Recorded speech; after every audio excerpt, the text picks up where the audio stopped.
Now, not to blow anyone's mind or anything, but the general idea behind video game bosses is that they are meant to pose a threat to the player. This said, sometimes the player can amass so much power and skill that pretty much nothing can stand in their way, and this is when some bosses decide to cheat. Some rely on dirty tricks and deception to get an advantage, and although some of them might succeed in their schemes, the world of video games is also filled with plenty of those who don't. I'm Ewan, this is WhatCulture Gaming, and here are 10 video game bosses who cheated to win and still lost. Number 10. Overboss Coulter. Fallout 4. The beginning of Fallout 4's DLC, Nuka World, does a really good job of setting up its raider gangs as the absolute scum of the earth. The very first thing they do is lure you into an elaborate gauntlet filled with death traps and unfortunate victims, and when you somehow survive their sick game, they still pit you against their Overboss Coulter. In a rigged fight, you're bound to lose. The fight is impossible to win, as Coulter wears a special electrified power armor that makes him impervious to any and all weapons. Well, except for a tiny squirt gun, that is. Yep, although Coulter and his gang cheat throughout the entire gauntlet, all you need is a thirst zapper filled with water to beat their final challenge. The moment you splash Coulter, the electricity in his armor fries him alive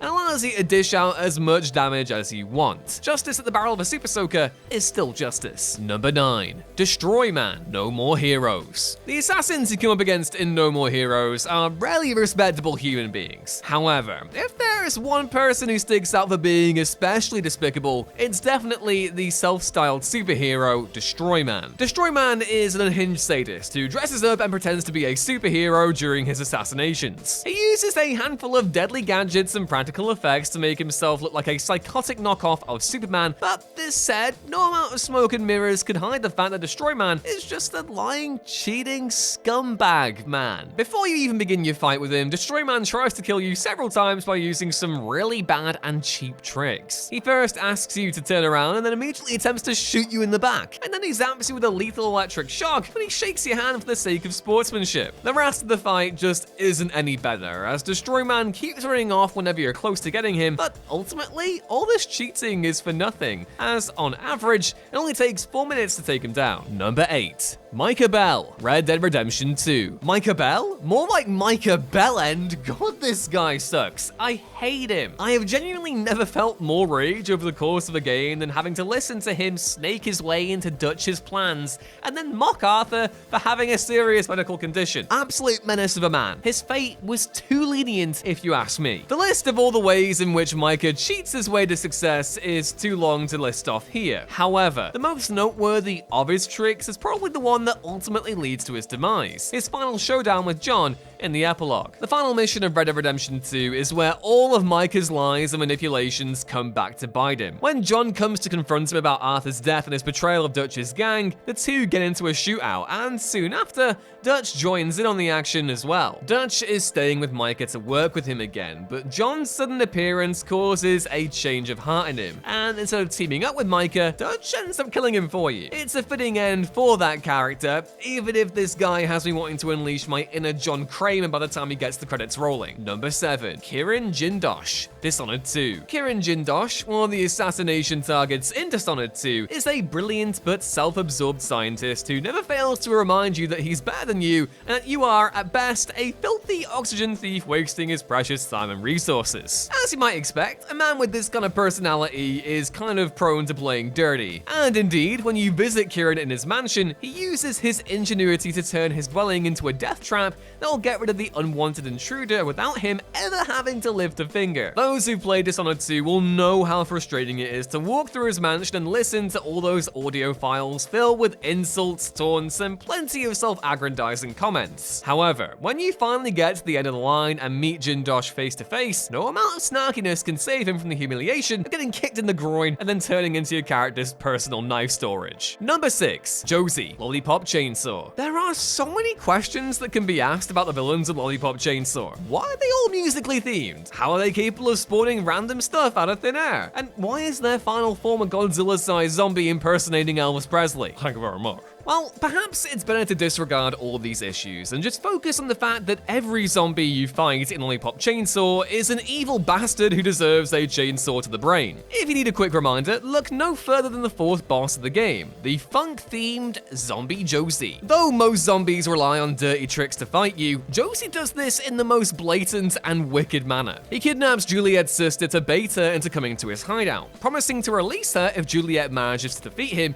in his game. The only problem is that when you do actually win, Josie refuses to do as he promised. He tries to intimidate you into giving up the fight, but luckily Juliet's dad manages to sneak in with some dynamite and make the cheating liar get what he deserves anyway. Number 5. Ronvid of the Small Marsh, The Witcher 3 Wild Hunt. If there's one thing anyone can learn from playing The Witcher 3 Wild Hunt, it's that going up against Geralt of Rivia is a death sentence. And yet, somehow, a lot of NPCs in the game refuse to learn this lesson, the most tragically stubborn of whom is the self-proclaimed Knight of Maid Bilberry, Ronvid of the Small Marsh. Ronvid is first encountered in the White Orchard. He presents himself as the knight who has sworn to defeat 100 men to prove his devotion to his beloved Maid Bilberry. For this reason, he basically forces Geralt into a duel with him, and when he loses, he decides to go on a petty revenge trip. Now, if you spare Ronvid after your first encounter, the man will keep coming back to challenge Geralt, each time finding new tricks to give himself leverage in the fight. This includes buying a huge shield and even hiring a group of thugs to beat up Geralt for him. However, no matter how many dirty tricks Ronvid uses, he's still a huge pushover. He's really easy to take down,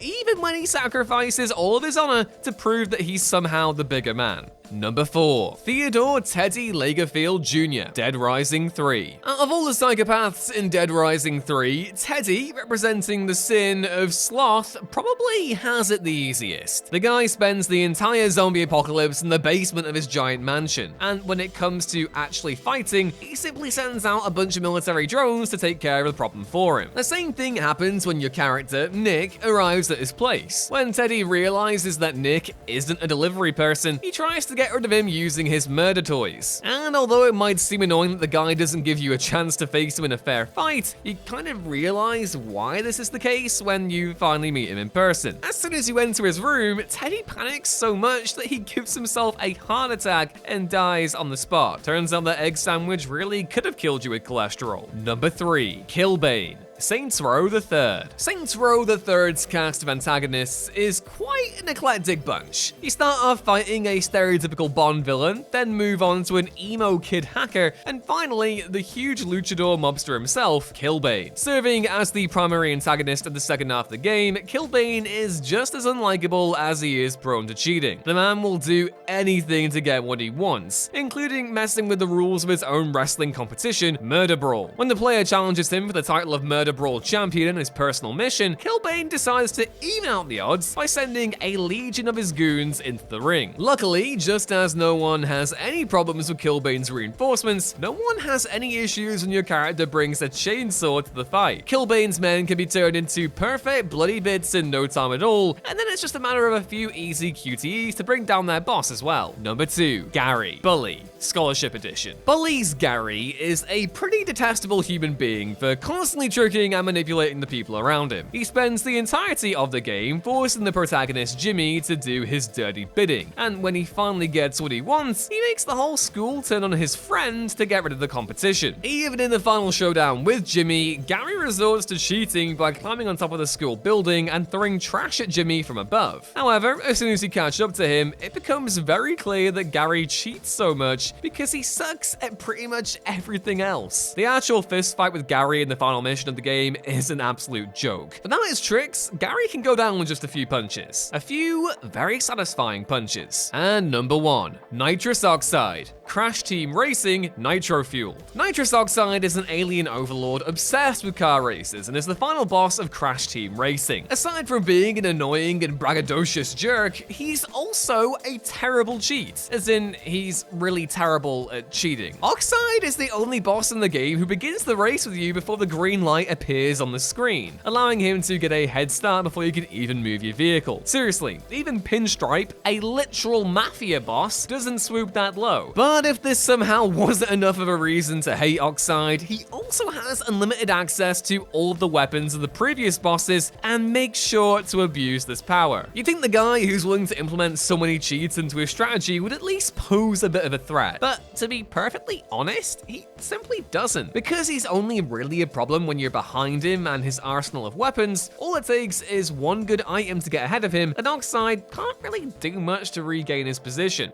Too bad there's no cheat for getting stuck in second place, eh? And that was our list. Which cheating bosses did you enjoy defeating the most? Shout out your suggestions in the comments below and we may revisit them for another video. Either way, drop the video a like if you enjoyed it and also subscribe if you fancy more. Thank you all for watching. I've been Ewan, this has been WhatCulture Gaming, and I will hopefully catch you next time. Bye!